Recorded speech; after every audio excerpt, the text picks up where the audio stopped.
Keep that going and welcome to the stage, Tristian, Tom!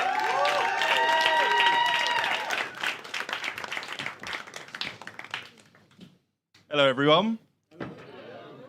Now, I know what you're thinking. Quentin Tarantino's really hit rock bottom. So, before you ask, I haven't won 7 Oscars, but I do have a foot fetish. Oh, lovely atmosphere. Speaking of love, anyone here in a relationship? Any couples in? Yeah? You two? You three? No? Yeah, you're all enemies, I think. I only caught the tail end of that, but... Well, I'm actually messaging someone who's playing hard to get. She's just moved to Hong Kong. Which is a pity, because I'm also a bit of a global citizen.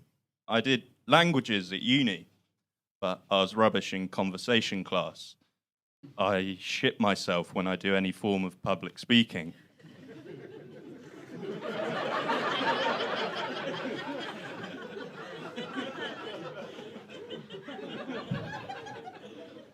Just relax and chew the fat, my uncle used to say to me, which is why he lost his job as a butcher, but it's always good to see him when I go back down to the West Country. I'm from Cornwall, and I like going to the pub while I'm home. As a sort of liberal university graduate, I enjoy chatting to local farmers. I just have to nip to the loo when certain topics come up, like race or religion, or sexuality or gender, trains or immigration, Brexit or badgers. Nicknames are like a big thing in pubs back home, and in my local, I'm known as Poop Fiction. I had a spot of good luck with the ladies last week. Thank you very much. Cheers. I was heading to a job interview when I met someone in a chance encounter. I was on a rather busy tram just going through Piccadilly Gardens in Manchester. Boo, boo. When a woman got on and sat next to me. She was draped in a sleeping bag and sucking on a bottle of Clipper gas. In fact, she was kneeling on the seat beside me, gently pressing her crotch into my arm, squeezing me against the window with her vagina. Then she began loudly serenading me with the cover of Somewhere Only We Know.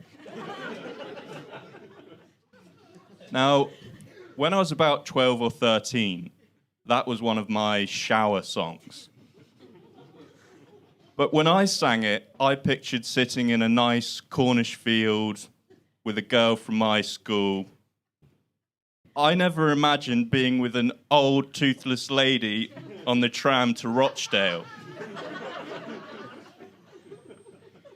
So I really wanted to just get up and move, because she had this strong smell of butane and wee, which I thought my prospective boss might not enjoy.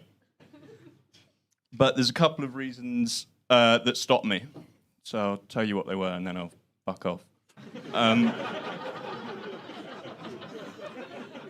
Firstly, obviously, I was on my way to this interview, so I didn't have time to get off and wait around for another tram, though I might as well have done because I didn't get the job.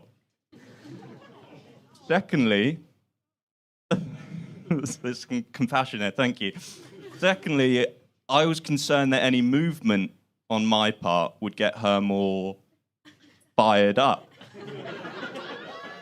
because she was already pretty randy. And I didn't want her to think I was in any way titillated. But when we finally arrived at my stop, and as I negotiated my way out of her hip clench, she simultaneously kissed me and grabbed my ball bag. She's now living in Hong Kong. Thanks, thank you very much. Cheers.